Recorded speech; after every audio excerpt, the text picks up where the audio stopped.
not uptight about nudity, but I don't like showing everything. I think it's quite nice when you hide some things. I think, you know, sometimes you can have nude pictures that, you know, you don't see anything and they can be very beautiful. And everyone saw the beauty, but no one saw the pain. Karen Mulder was the golden girl of fashion. She walked for Versace, Chanel, and Dior. Her face was on every magazine cover. She earned $10,000 a day. The world was at her feet. But in 2001, she did something that shocked everyone. On live French television, she looked straight into the camera and said words that would destroy her life forever. "I was sexually assaulted." The room went silent. The cameras kept rolling. And what happened next was even more disturbing than her confession itself. This is the story of how the fashion industry silenced a supermodel who dared to speak the truth.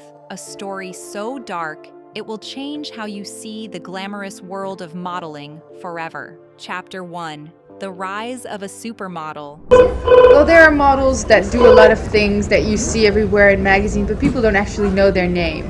And then there are girls that don't necessarily. In the 1990s, Karen Mulder wasn't just a model. She was a phenomenon. Born in the Netherlands, she had everything the fashion world craved. Blonde hair, piercing blue eyes, and that perfect runway walk that made designers go crazy. Karen dominated the catwalks of Paris, Milan, and New York. She was part of the exclusive club of supermodels alongside Naomi Campbell, Linda Evangelista, and Christy Turlington. These women didn't just model clothes, they were fashion royalty. Elite model management represented Karen, and she was making millions. Her face sold perfumes, makeup, and designer clothes to women all over the world. She lived in luxury apartments, traveled first class, and attended the most exclusive parties. From the outside, Karen's life looked perfect. But behind the glamorous photos and runway shows, something much darker was happening. The fashion industry that made her famous was also destroying her. The pressure was intense. Karen had to maintain her perfect body, her flawless skin, her golden hair. One bad photo could end her career. 1 pound gained could cost her $1 million contract. But the real darkness wasn't about weight or appearance. It was about power.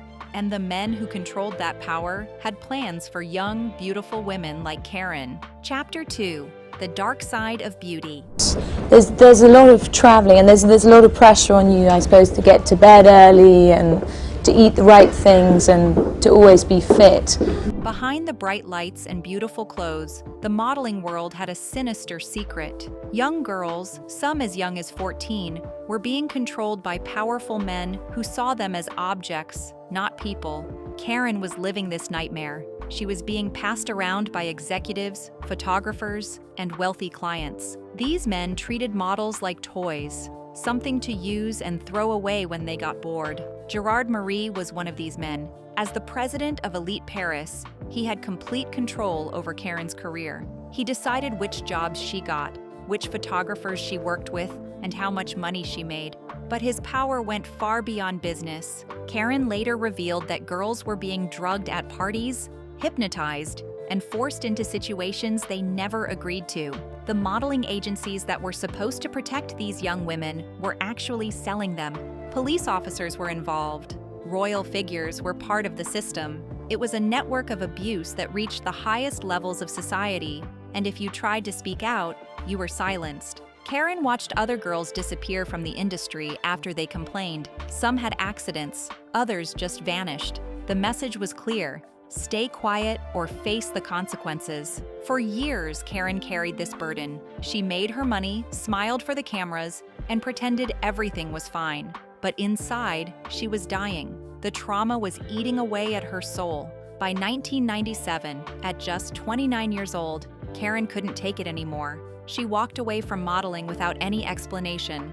No goodbye, no farewell tour. She just disappeared. Chapter 3. The Escape to Music. Karen retreated to a quiet apartment in Paris. She was done with fashion, done with cameras, done with the world that had used her. All she wanted was peace. She picked up a guitar and started learning to play.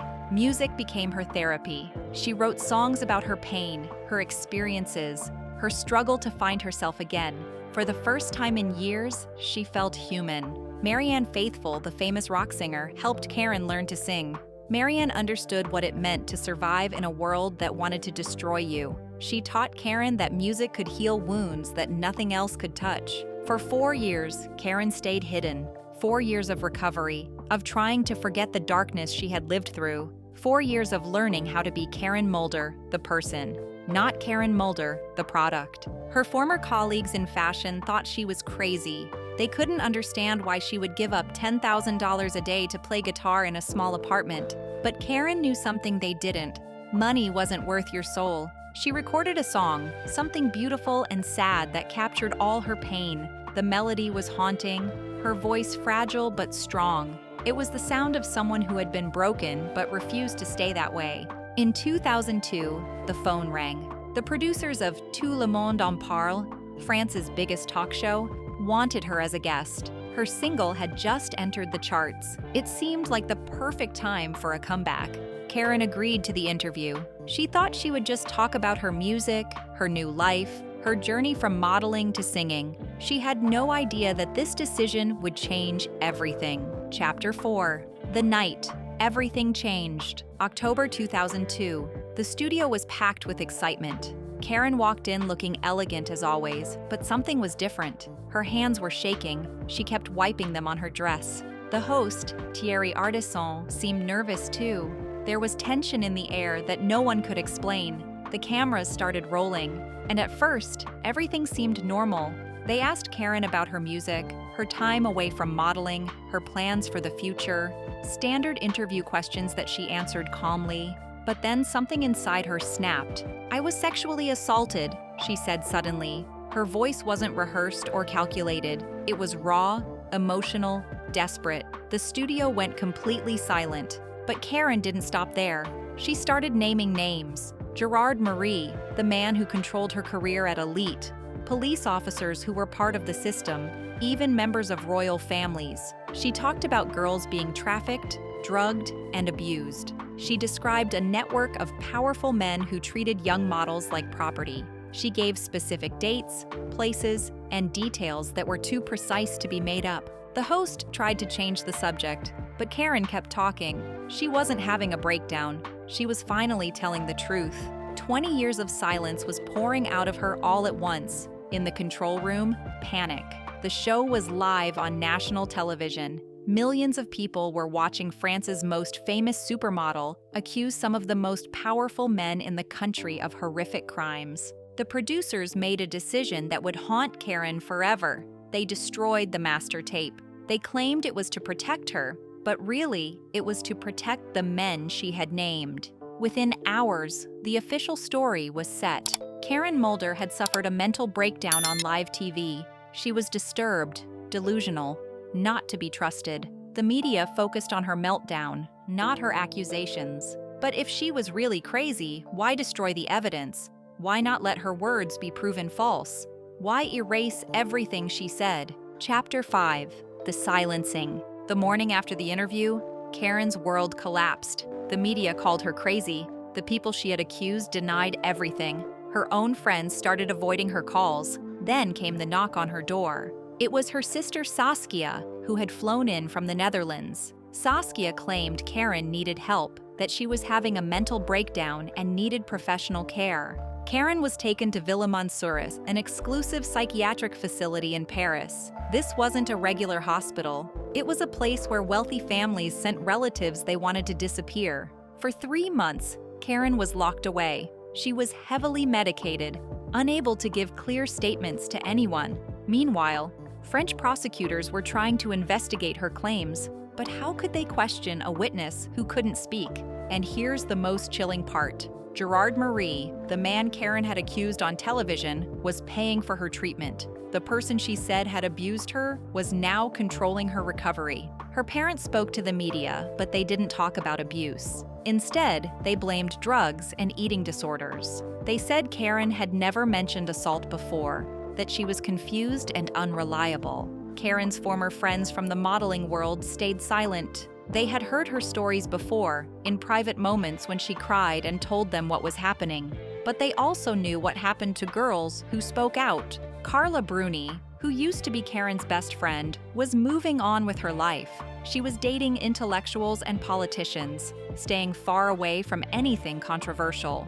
The rest of Karen's circle followed suit. After 2 weeks at Villa Monsuris, something strange happened. Karen wrote a letter to Prince Albert of Monaco, one of the men she had accused on TV. In the letter, she apologized and took back her accusations. Was this really Karen's choice, or was she being forced to write it? We'll never know. But Prince Albert graciously accepted the apology, and suddenly Karen was no longer seen as a threat. Chapter 6: The Living Ghost. In January 2003, Karen was released from the psychiatric facility. She did one interview with Paris Match magazine, where she carefully chose her words. She talked about depression and childhood trauma, but she didn't deny her accusations.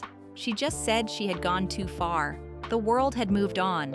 Gerard Marie was still running Elite Paris. Prince Albert was still in his palace. The fashion industry continued like nothing had happened. Karen returned to her apartment, but her life was over.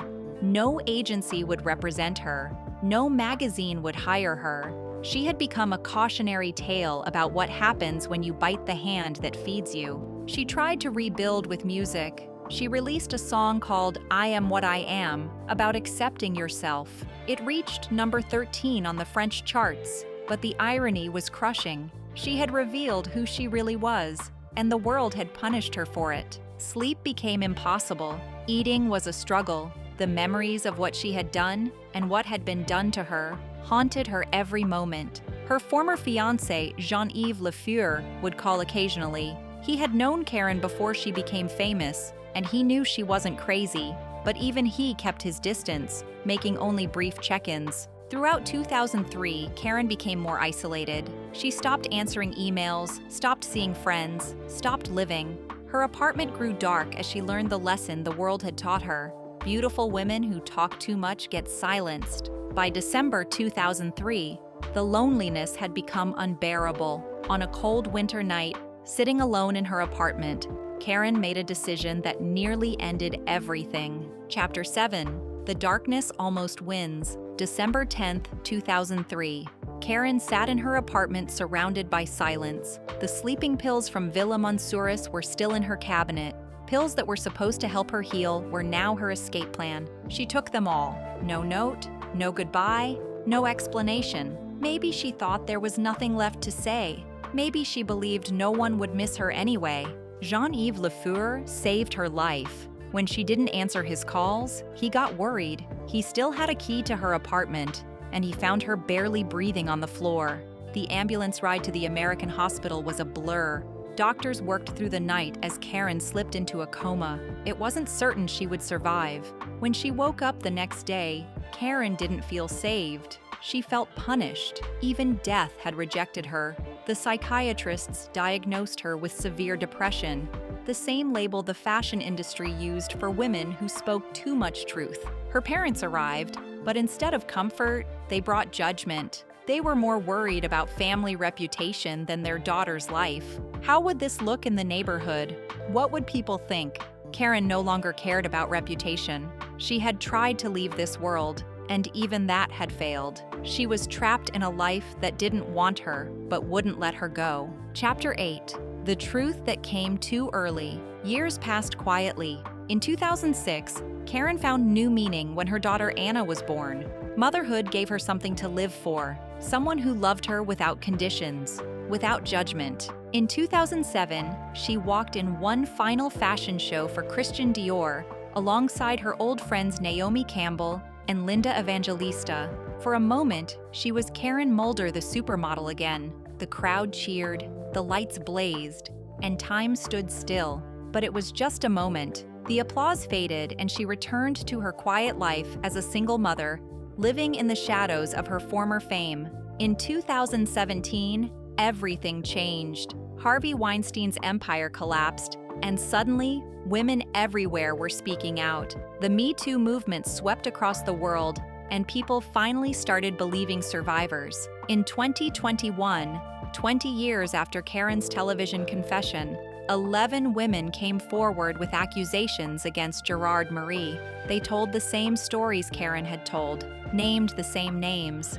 described the same system of abuse. But this time, the world listened. French authorities opened an investigation. The women weren't called crazy or delusional, they were called brave. Karen, now 54, was interviewed as part of the investigation. No cameras, no crowds, just quiet testimony to people who were finally ready to hear the truth. The case is still ongoing. Gerard Marie still denies everything, but his denials sound weaker now, more desperate, because this time there are too many voices, too many women, too much truth to ignore. Karen Mulder was 20 years ahead of her time. She spoke truth to power when the world wasn't ready to listen. She paid the ultimate price for her courage, but her words were never truly silenced. Today, she lives peacefully with her daughter Anna, away from the spotlight that once defined her. She doesn't give interviews anymore. Her story speaks for itself. Karen's tragedy isn't just about one woman's suffering. It's about a system that protects predators and destroys the women who dare to speak out. It's about how beauty can become a prison, and how truth can be more dangerous than any lie. She survived the darkness that almost consumed her. She lived to see justice finally start to emerge from 20 years of silence. Karen Mulder was more than a supermodel. She was a survivor, a truth teller, and ultimately, a warrior who refused to be silenced forever. The fashion world tried to erase her story, but truth has a way of surviving. And sometimes, being 20 years early is exactly what the world needs to finally wake up. The investigation into Gerard Marie and elite model management continues. Karen Mulder's courage in 2001 paved the way for countless other survivors to find their voice. If this story affected you, remember that speaking truth to power is never easy, but it's always necessary. Sometimes the bravest thing you can do is simply refuse to stay silent. Subscribe for more untold stories of courage, survival, and truth.